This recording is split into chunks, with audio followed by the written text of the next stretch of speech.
Hello, hello, hello. Welcome to our weekly show inside the Finding True Love and Marriage Advice. Thank you so much for joining me today and welcome. Welcome to our program. Today is Tuesday, as always, and we are here to continue our journey in finding love. Our topic today is the 12 reasons you might feel stuck in your love life. Why is it so difficult to find love? The 12 reasons why it is so difficult to find love. Welcome again. I'm tuning in from my home office area here in the Okanagan Falls. Let me know where you're tuning in from. And if you are one of my pros, then just put hashtag pro. And if you are one of my newbies, put hashtag new. And I will give you a huge, huge shout out. Uh, if you don't know me, my name is Rosemary Mpambwa, and I am your love coach. I help women find love by dating smart and provide them with relationship advice and strategies that I use to find love again at 60. And I use the 12-step method inside the, the dating after a long dry spell program that I created in order for me to find love again. I've been fortunate enough to have my work published in major publications like CBC, Fox News, NBC, ABC, and USA Today. I'm an author of 3 books that are now on Amazon. Right, let's dive in. After experiencing a bad breakup, or a relationship trauma, it can be difficult to open up yourself to find love again. It's important to take time to understand where your hesitance is coming from, where and work through your emotions. Seek support from your friends, your family members, a coach, or even a therapist to help you heal through that and so that you can find love again. Remember that healing takes time and it's okay to take things slow and at your own pace. Don't feel rushed into trying to make sure that you are healed and you are back in the dating scene. Because guess what? If you rush the healing process, it's going to backfire on you. You need to go through an authentic healing process. Right. So here are the steps. Number one, right? Number one is past relationships. If you have been hurt before, and if you are still feeling uh, like a victim, and if you are still continuing to ask, why did this happen? Yes, you might feel scared. Maybe your partner broke up with you unexpectedly, or you had to break up with your partner unexpectedly due to personal circumstances. So, looking for love after that deep hurt can be tough. And you may have to give up yourself some time to heal, practicing self care and leaning onto your support system. Number two, fear of the future, right? You might be worried about what if the new relationship is like the same one. When you meet someone new, you are never sure if it's going to go well or it's going to go sideways like before. So this might be a fear that you have, and is also called the fear of the unknown. So be very careful how you approach a new relationship after you have been hurt, because these fears can also bring up a lot of insecurities. A great way to move past this block is simply to accept that some things are not in your control. some things are out of your control. Once you stop trying to dictate how everything in your life should go, you may feel open to find a new relationship with an unknown future. Number three, fear of commitments. Yes. After you have gone through a relationship that you think, you know what, this might end me in walking down the aisle, and then all of a sudden it ends. Yes, you will be scared of commitment because you are not really sure that this person is going to take me back to the old pain. So having fear of commitment doesn't mean that uh, you can't go back into the dating scene. It means you need to process that fear, acknowledge that fear, and tell yourself that, you know what, it happened, accept it, right? Accept it. But, it's really hard. I know, I've been there. It's hard, but you may be afraid of commitment because you're afraid of being hurt again or being betrayed. So having fear of commitment simply uh, means that you are scared to settle down, right? But here is the thing: you need to deal with that fear. Number four, past trauma. You have experienced childhood trauma in the past where you have been left or you have been abandoned. All these feelings, they also come up to surface when you are trying to get back into the dating scene if you haven't dealt with them. So even if your dad left you, or he passed away when you were young, or your dad ran away with another woman and divorced your mom, and you still have that feeling of abandonment, and you still have some guilty feeling, thinking that maybe you caused your parents to separate. That can also bring up a lot of past trauma. Number five, fear of sadness. Because when you have been heartbroken, you feel sad. It's natural. You feel sad. So when you are trying to get back into the dating scene, all these fears, they come up because you are scared that, oh my God, what if I go through the same thing that you went through? And you might be trying to protect your heart.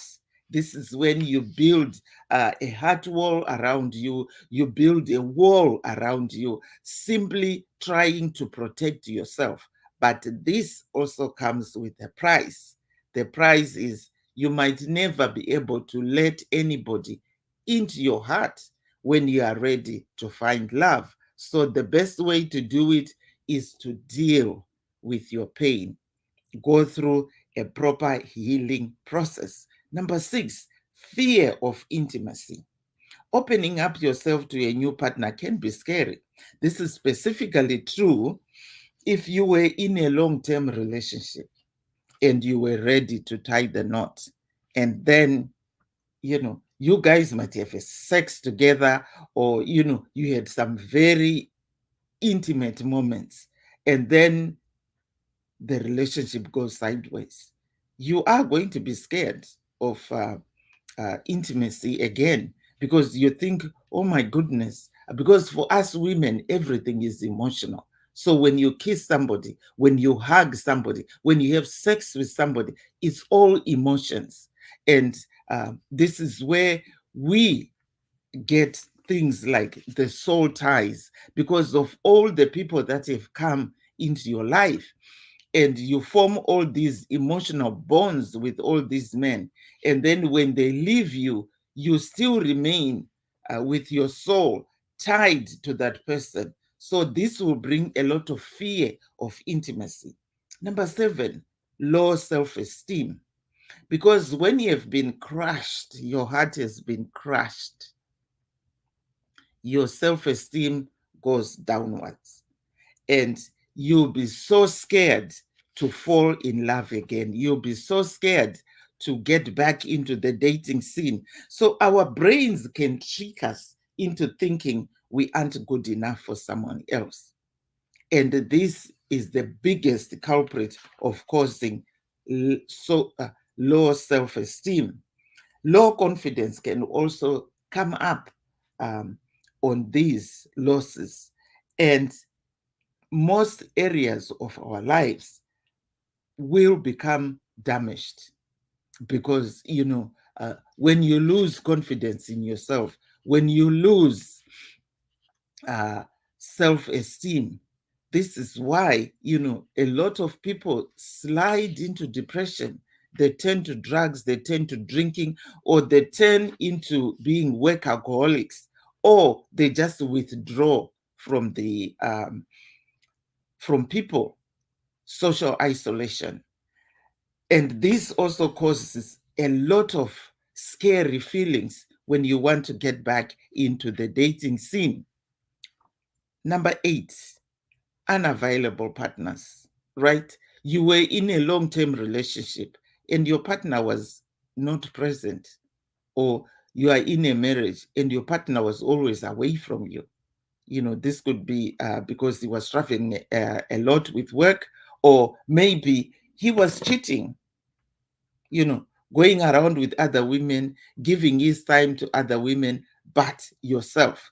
This also causes a lot a lot of fear into getting back into the dating scene. And you will feel stuck because you don't know how to process all these feelings and you don't know how to get back into finding love. So you may jump into relationships with emotionally unavailable partners simply because you just want to fill that void.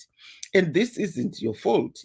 Some people simply have a habit of falling for people who aren't quite right for them simply because they want to just have somebody around them and they are scared of being alone. So breaking this cycle can also be hard. And this will also manifest fears into getting back into the dating scene again. Number 9, codependency. You would be worried about falling into the same trap because you were so dependent on your ex-partner to a point that you couldn't function without him. And when you guys break up, the big issue comes up because you're still so tied to that partner. Your life revolved around him. This is where I always tell my clients, be careful not to make your boyfriend or your husband your hobby. When he calls you for anything, you leave everything you're doing and you jump to his requests. Learn to be independent. Tell him that, you know what, today I'm busy, I'm doing this, I'm doing this. Also have your own circle of friends so that when you are not with your husband, get time off your husband, hang around with other women. This will also help you to boost your feminine energy, because even your husband, even though he also wants you to be around him, you need to have enough feminine energy, that softness that he's looking for, because every day he's hanging around other dudes. When he comes home, he wants to feel that softness in you. But if you are not hanging around other feminine energy, then where are you going to feed your feminine energy from? Where are you going to boost your feminine energy from? Right, fear of losing yourself. Sometimes you were going out, or you were married to a narcissist, um, so much so that you lost who you were because you were trying so hard to please your partner. This is also another biggest issue, because you have lost your identity. You don't know who you are. And the next thing is, you can't even think or do activities on your own without the permission from your partner. This also uh, uh, makes you feel very stuck because you don't know how to function on your own. Number 11, attachment issues, right? You can't feel attached anymore to anybody, or you get too attached too quickly. And then this, brings in a lot of fears, because you are scared that, okay, what if I get too attached to this guy? Then what's going to happen when, we break up again? So being too attached or too unattached can make it tough to trust anybody. This is where trust issues emanate from. Perfectionism is the last one, right? You might want your next relationship to be extra perfect, but no relationship is perfect, my dear. This world is filled with um, imperfect people, and you, as well as a human being, you are not perfect. So how can you expect to find a perfect relationship? Nobody is perfect, and so for you to be so perfect, or for you to be looking for a perfect relationship, this can be an obstacle for you to get back into the dating scene or finding somebody to fall in love with. So that's all that I had for you today. And if you want a copy, and if you want more details about this document that we were going through, or this topic, send me a DM below, and then I will send you a PDF of the whole document with the full explanations and of how you can deal with this. So, did you get value from this today? Are you really ready to find love? You know what? Let me help you. Send me a DM and I'll be able to work with you. Set up a free self discovery session where we can go through your situation and find out exactly what's going on in your life. And that way, I'll be able to help you. Thank you so much for joining me. You have a wonderful day. And remember to take care of yourself while you are finding love. Bye bye for now. See you next week.